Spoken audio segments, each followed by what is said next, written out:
the importance of us continuing to learn and grow is so necessary. And we will absolutely learn from our mentors, but we will absolutely learn from our mentees as well. So playing both roles is so, so necessary. Welcome to Mitlin Money Mindset, your weekly dose of inspiration and insights to ensure you enjoy each step of your journey. Whether you're saving for the future, planning your next big adventure, or simply looking to add more joy to your life, you've come to the right place. Now, let's dive in. I'm Larry Sprung, your host for the Mitlin Money Mindset and founder and wealth advisor of Mitlin Financial. Today, we're honored to welcome a guest who is at the forefront of promoting diversity and impact within the financial industry. Kellan Brown, Chief Operating Officer and Chief Development Officer of 100 Women in Finance. Kellan is a dynamic leader whose career has been dedicated to advancing women's voices and creating opportunities in finance. At 100 Women in Finance, she plays a pivotal role in driving the organization's mission to empower women at every stage of their careers through education, leadership, and philanthropic initiatives. With a presence in over 32 locations worldwide, the organization is truly making a global impact. Kellan's career spans over 15 years, during which she's held leadership roles in financial technology, wealth management, and nonprofit development. Her unique blend of expertise, passion, and commitment to fostering community has helped shape the future of finance for the better. Today, we'll explore Kellan's inspiring journey, discuss the work of 100 Women in Finance, and learn how we can all contribute to creating a more inclusive financial industry.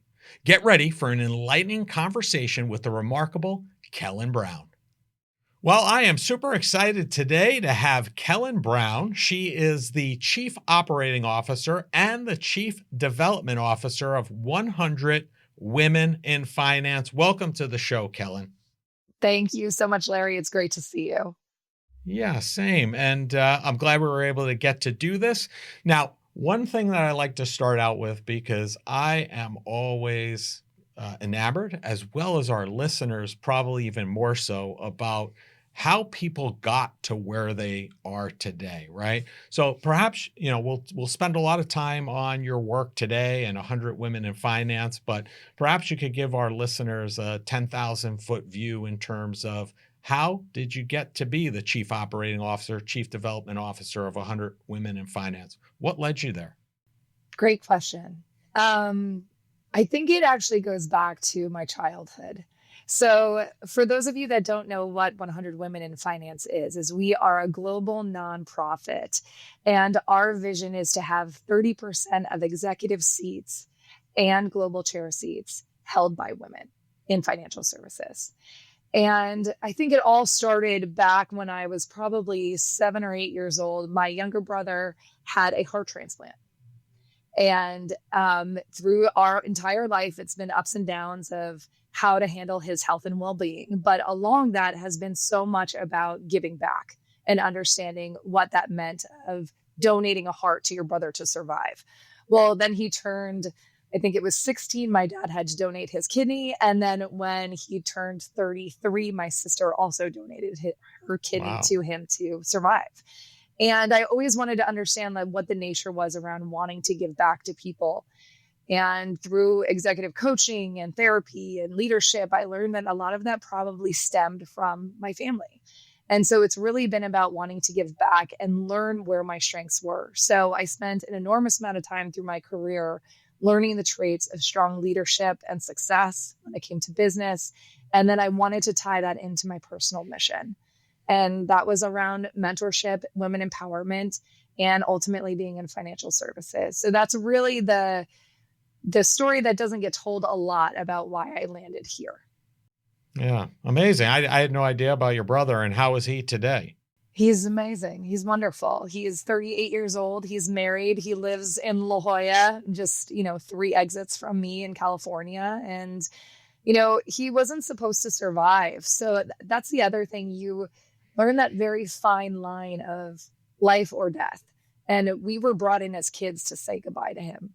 Right. And just people willing to give, or someone having to lose a life for your brother to survive, is a pretty powerful thing if you don't realize how much that impacts you until you really reflect on it. So I'm grateful. Amazing. Well, thank you for sharing that. Of course. So, what became the passion around financial services? What led you to that path to kind of giving back and doing this charity mentorship, as you said earlier, within the financial services profession itself? I mean, there are so many other places you could have gone, right? Why financial profession?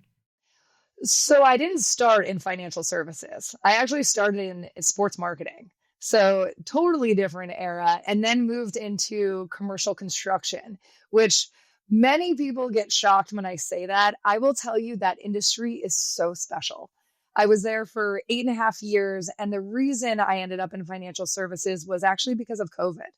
And I think we all have a story around that time of how that changed or shifted our life or our mentality or even our values. But my husband's a first responder. So he needed to be in the field. We didn't have a choice. And I had a 9-month-old and a 2.5-year-old at home. I was slated to move into the CEO seat for that construction management firm.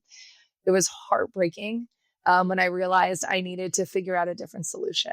And financial planning has always been a really deep-seated part of who I am. And I think, I always go back to, like, if we're being really transparent about how we were raised, there was so much around how we were defined on financial success, right? Well, the way to be successful is just to earn a lot of money, And so very much of that was, I need to make sure I have a financial plan that's going to support that. Well, as I grew up, I realized that really isn't what defines success at all.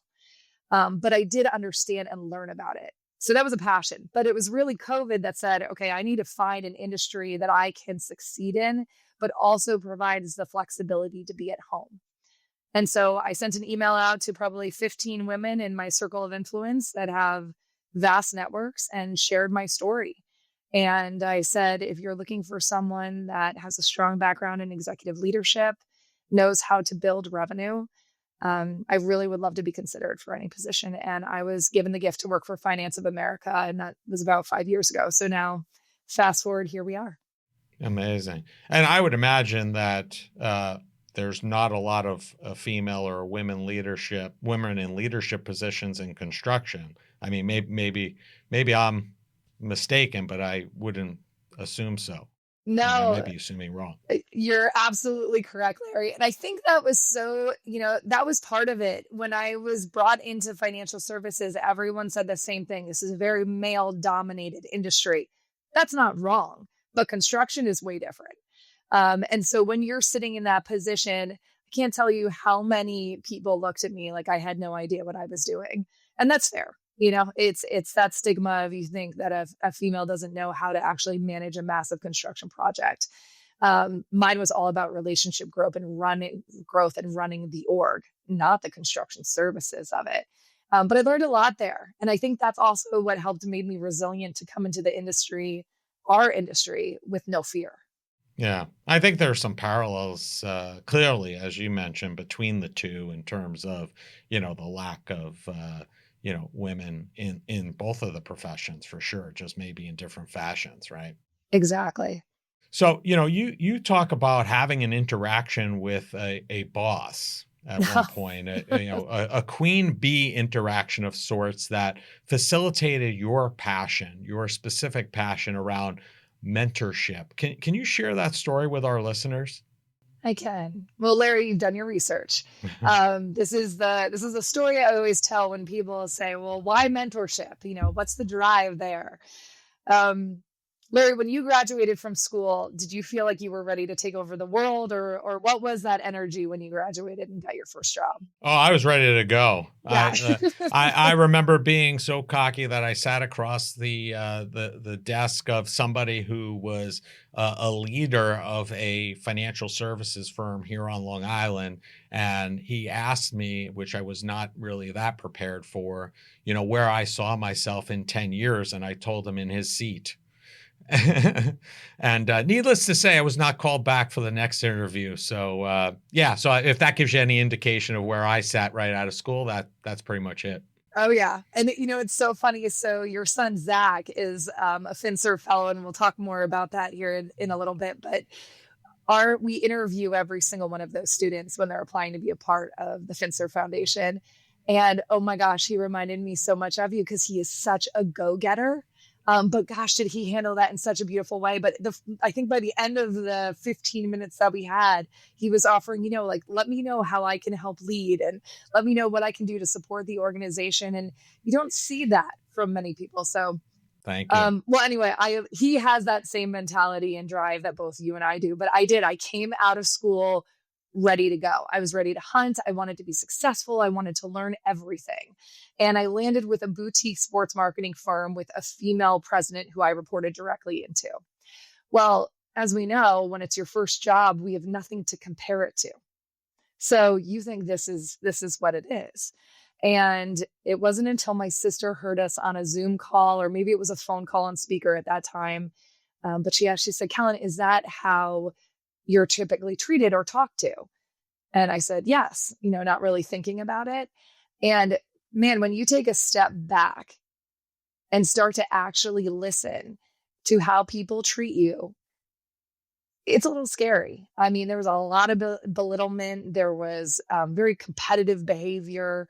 There was just overrunning and manipulation. And it was wild to me because I'm sitting here right out of school and I'm just trying to go get it. But she didn't. Right. That was her choice of how she managed people. So I had two roads to go down, right? Do I mirror the behavior that I have experienced from a boss, or do I have the opportunity to entirely change the road? And that's what I wanted. I wanted people to feel empowered when they were around me. I wanted us as a team to make a difference for whatever initiative, firm, or effort we were trying to succeed in. And that's when I started to seek out mentorship and really learn what it meant and how to do it, and then how to implement them into firms when I moved into other organizations. Yeah, amazing. Well, thank you for taking that path, because you've definitely been helpful to those around you by taking that path. And one thing that we've talked about a lot so far, we've used the term mentorship a number of times, and I think that there's, and at least through my knowledge and learning, that there's a difference between mentorship, which is what we've been talking about, and something else called sponsorship. Could you explain, what the difference is between those two, and how they are pretty different in the way that you can help somebody? They are. So mentorship specifically is when you're working with an individual to better themselves so they can use those tools to be successful. These are a lot of programs that are built over a period of time. When you think about sponsorship, it would be as if I said, we'll use Zach as an example. I'm going to put my reputation on the line saying he is an unbelievable student of financial services and wealth planning, and this is what he's done. I highly recommend you hire him, and I'll back him the whole way, right? Without ever really coaching him how to do much, but I've seen enough to believe it. Now, here's a caveat between those two. I don't believe you should mentor someone that you're not willing to put your personal capital behind. I just don't. I think they go hand in hand. I've been asked this question a number of times. If you're going to mentor someone, you better be willing to put that sponsorship in there as well. Interesting. I've had the privilege of having someone sponsor me just recently. It was I couldn't believe someone was so willing to just say, interview Kellan Brown. She's amazing, and we've barely gotten to know each other. And that meant a lot to me. That was Larry Raffone. And so, interesting. Yeah. So you can see the difference massively, but if you're willing to invest the time and effort into someone, I would hope you're willing to sponsor them.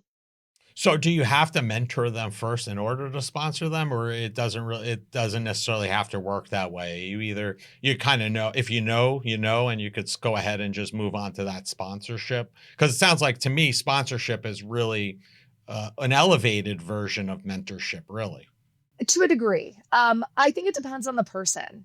If you hear enough good things about someone and you've worked maybe a little bit with them and can put them out there like that, or in this case, if you even want to recommend someone for a speaking position, or, Michael Lane, a board member of ours for the FinCERN Foundation and a very good friend, threw my name in the hat for a keynote that I'm talking about today in February. And I don't know if Michael's actually ever seen me speak, but he knows I do it enough that it matters. So I think it depends on the person and their relationship, but it also is a time commitment. Larry, Right. you've been a mentor for us for 3 cohorts now? You Yes. know what it goes Yeah. into to that. Yeah, agreed. And we've even had scenarios, and I'd love for you to share this story when you had a mentee that didn't show up. Mhm. I don't know, would you put your neck on the line to sponsor them? I would not for this individual just because we set parameters for this person, and unfortunately he fell short of the bar on several occasions. And my fear would be, if I put my neck out on the line, so to speak, and try to sponsor him, what happens if he doesn't even show up? How does that reflect on me? So if he can't do the little things early on, how do you do that? So I think there has to be this inherent level of trust before you move on to that sponsorship level, whether it's with mentorship or some other way, right? Some other interactions with this person before you go to that sponsorship level, if you will. Exactly. That's exactly right. And I think that the programs for students specifically, hopefully that gives them a little bit of insight into how important it is to show up and honor whatever those commitments are that you make in that relationship. Imagine a relationship where financial conversations don't feel stressful, but actually bring you joy. We've designed a guide to help you have positive, meaningful money conversations with your partner. This isn't just another budgeting tool, it's a roadmap for building trust and connection. So if you're ready to start a joyful money journey with your partner, go to mitlin.us/couplesjoy and download your free guide. Transform your financial future together, starting today. Well, say hello to Michael Lane for me. We're both Binghamton University alumni, so I do interact with him from time to time. But tell him I say hello if you see him. One of the things, we have a lot of entrepreneurs, business owners that listen to our show, and not all of them are very large organizations, or not what you would consider large companies. So I think that mentorship has a place regardless of size of company. So how can smaller companies find, mentorship programs to take part in, or to, I don't know if it's worthwhile for them to create their own just because of their size. So how they tap into that mentorship piece as a smaller company? Yeah. Okay. So if we're talking on the company side, I would say making sure that you're giving your employees the opportunity for professional development. So I agree. I think trying to implement a mentorship program into a firm that is very small is going to be difficult, mainly because you're all probably seeing and learning the same things. Mentorship is really helpful when it's outside of your specific direct reports or manager or whatever channel you fall into, because you're getting a diverse set of eyes, voice, and exposure. So with that being said, if it's the firm itself, I would make sure there is a professional development pool that is given out to each individual that they can take and run with. But with that being said, the employee needs to advocate for themselves. So here's a great example. I'll say with the FinServe Foundation, since we've talked about students so much. So for those listening that are not familiar with the FinServe program, we have students from wealth management and financial planning programs in universities throughout the United States that are a part of our program. But once they graduate from school, they are no longer a FinServe fellow. 100 Women in Finance, we work with early career individuals that are coming into financial services. So every single one of those females coming out of the FinServe Foundation, I say advocate for yourself to be a part of organizations or mentorship programs that will help you in addition to whatever is offered from the firm you are going to. So it's really making sure as you're going into that offer, that discussion, that negotiation, that you're talking about, I'd really like to have X number of dollars benefit my growth by joining this organization.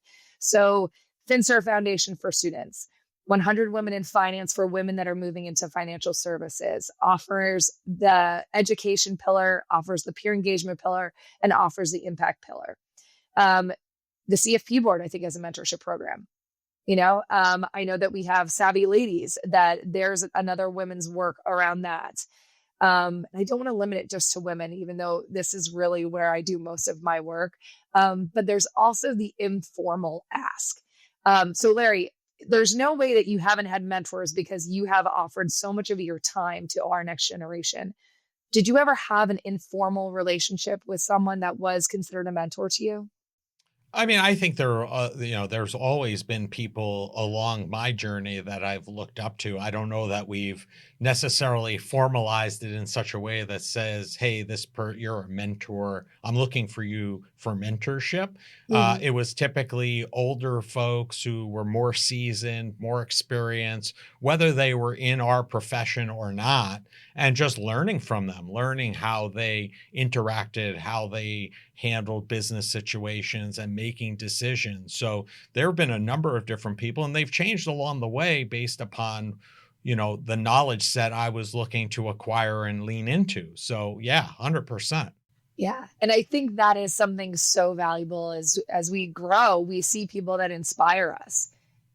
Not being afraid to ask for either just one coffee meeting or a true mentorship relationship, that can go further than any structured mentorship program that you ever join. Now, I never say one is better than the other. I say try both. But Mhm. some of those informal asks just to sit down for an hour, I would encourage that so much. Anyone that inspires you or you've seen success with, just asking for a coffee. Or if you're Yeah. looking for a longer relationship and they say no, I guarantee you they're going to refer someone just as good, if not better, for the specific person asking.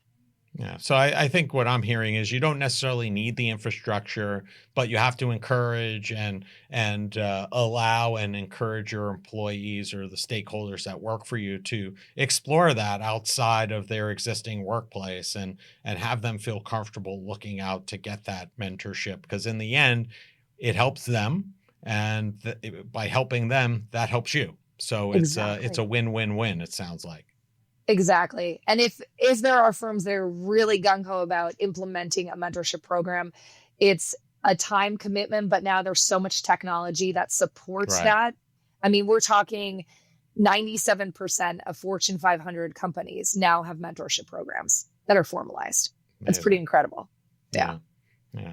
So you took your passion for mentorship and helped build out the FinServ Foundation. That's something Yeah. that we've talked a lot about today. Talk about, and I think you brushed on it when we were talking about mentorship, but what is the mission of FinServ, and how did you specifically Mhm. use your expertise to assist them in their growth plan? Yeah. Okay. So the mission is to help create a stronger and better next generation of financial service professionals by directly addressing the barriers to entry. It's so amazing how much the FinServ Foundation aligns with 100 Women in Finance. And that's probably why this was such a beautiful fit moving over there. But there's three pillars that we built for the FinServ Foundation. The first one is education. So we wanted to give the students real access to industry leaders that could share their experience on specific topics, and not just topics around financial services, but really how to show up to a first interview. The little things, Sure. how to write a LinkedIn page, resumes, networking, how to really do it, how to make impact. So those are once a month. And then on the mentorship side, this was a pillar that was created before I was even asked to join FinServ. And they hadn't built the program yet. It was just more of this vision that they had. And the founder of the FinServ Foundation is Jamie Hopkins. He got wind of me doing a lot of the mentorship talks around the industry, and that I had built one recently for Finance of America. And then again, I was doing this off individually and helping other firms on how to do it. So he brought me in and we built one out. It's been amazing. I will tell you, when you don't have the financial resources to have the technology part of it, a lot of it is done where you're kind of think of like online dating where you're trying to match properly. Yes, Yeah. that's what takes most of the time, where you're saying, okay, this student looks like they'll match well with this one because of the questions we asked in the survey.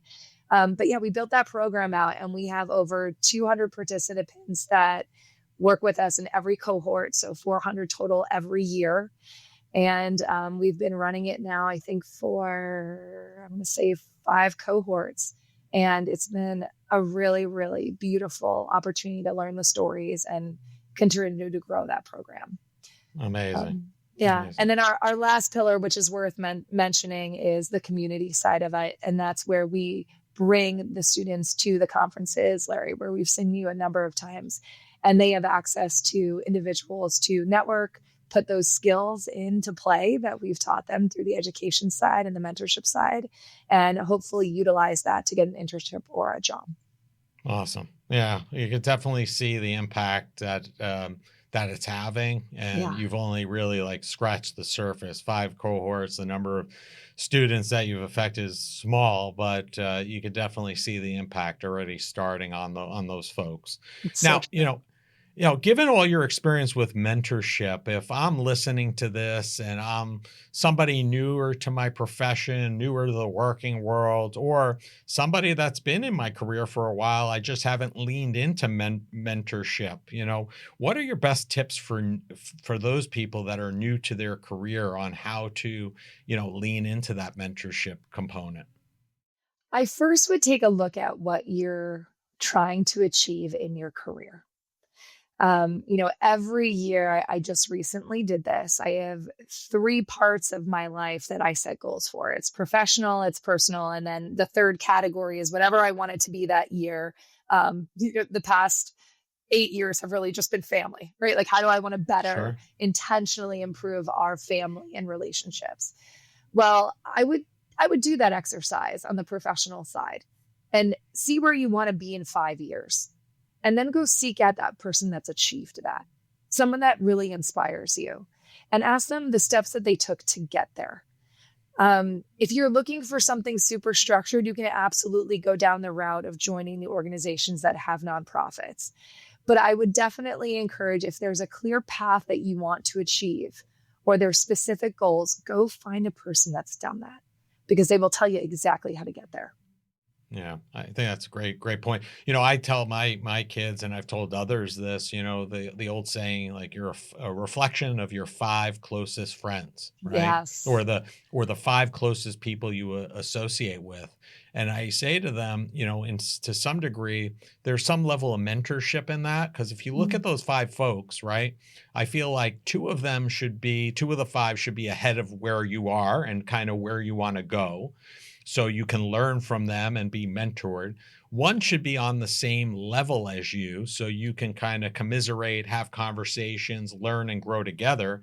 And then 2 of those people should be people that are aspiring to be where you are, but they're not there yet. So you can help work with them and elevate them. And I feel, and that group's going to change, right? Because as you move on to the next rung, that circle of 5 is going to change accordingly as well. And I think, that's something, I don't know where I picked that up. If somebody told me that along the way and I stole it from them, and I'm not giving them credit for it, I apologize. But it's really something that's resonated with me and I've talked about quite often, because I think it's a great way to kind of look at, mentoring others as well as getting the mentorship that you need or want.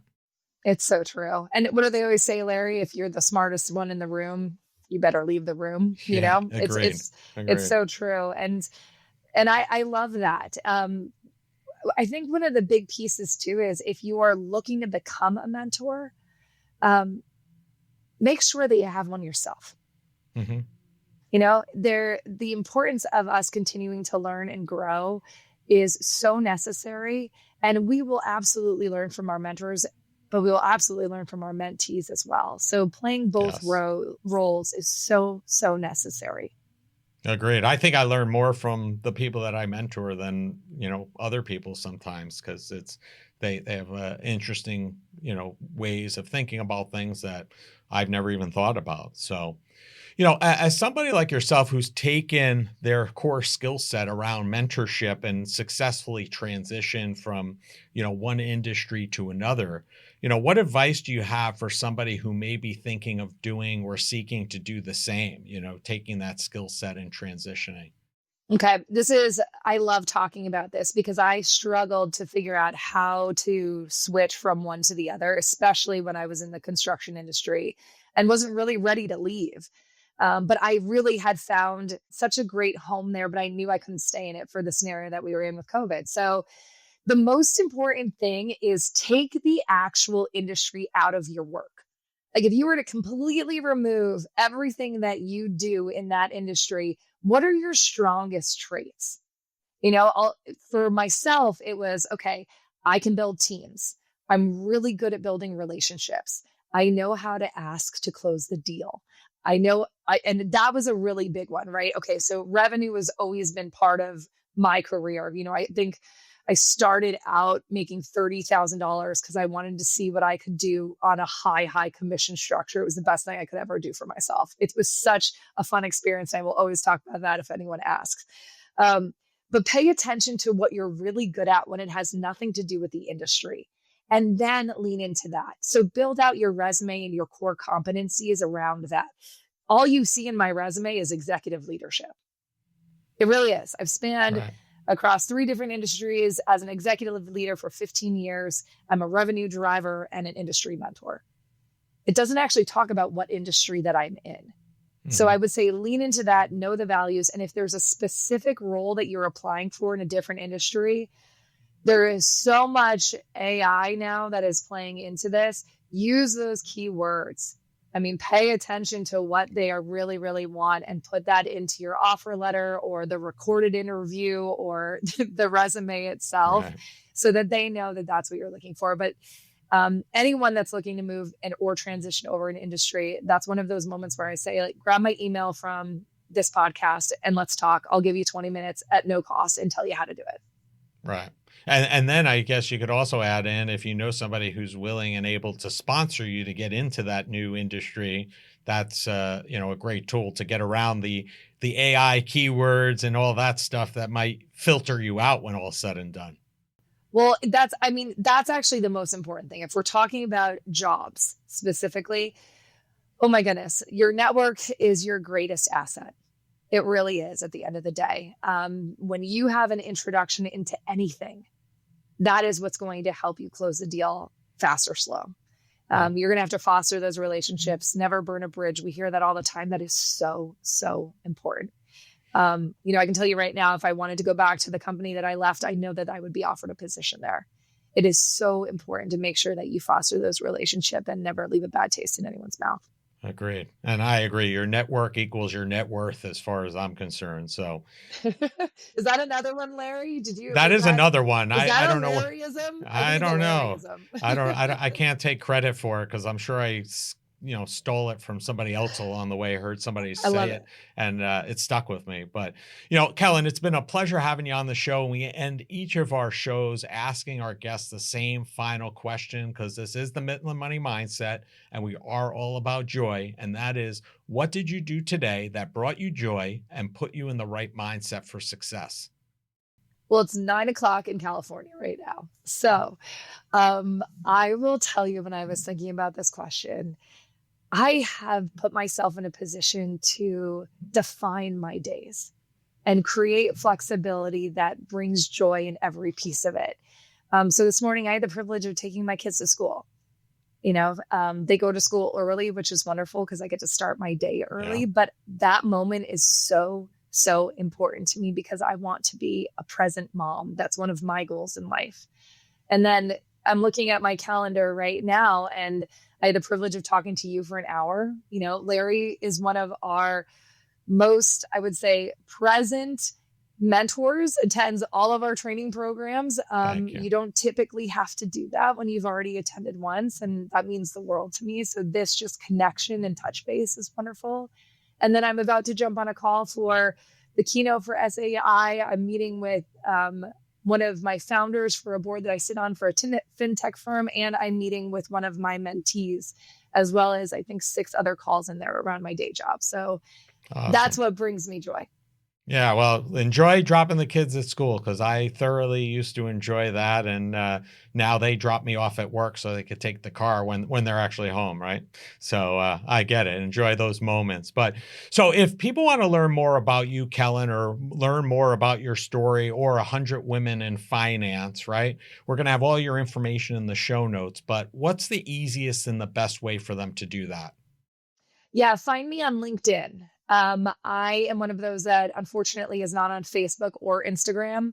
But find me on LinkedIn. You can follow my story there. And if you ever do need support or help or an introduction to a mentor, I would say reach out to me at kellan.brown at 100women.org. And our website regarding women empowerment and women in financial services for 100 Women in Finance is 100women.org. Awesome. Well, thank you for the time. I appreciate it. And be sure to enjoy your day. Thank you, Larry. You too. I want to thank Kellan Brown for being a guest on the Mitlin Money Mindset. Kellan is a true leader in financial services, and the impact she has had on the profession in her career thus far is immeasurable. Kellan is a mentor in the very heart of the word mentorship, looking to help anyone that is interested in learning or being helped. I've had the pleasure of working with Kellan in the FinServe community, and she is someone that is helping move the profession forward each and every day. Kellan Brown and 100 Women in Finance can be found across most social media platforms. All the contact information needed to find them can be found in the show notes. Thank you for joining us on this episode of Mitlin Money Mindset. Remember, it's not just about the money, it's finding joy in the journey and embracing the right mindset. If you love the show, be sure to subscribe, rate, and leave a review. Don't forget to follow along for more tips and inspiration. Please visit the social links below to connect with Larry or his guests. Until next time, keep smiling, keep thriving, and remember to think about, what did you do today that brought you joy? The opinions voiced in the Mitlin Money Mindset show with Lawrence Sprung are for general information only and are not intended to provide specific advice or recommendations for any individual. Past performance is no guarantee of future results. All indices are unmanaged and may not be invested into directly. Investing involves risk, including possible loss of principal. No strategy ensures success or protects against loss. To determine what may be appropriate for you, consult with your attorney, accountant, financial or tax advisor prior to investing. Investment advisory services offered through CWM LLC, an SEC-registered investment advisor. Guests on the Mitlin Money Mindset show are not affiliated with CWM LLC.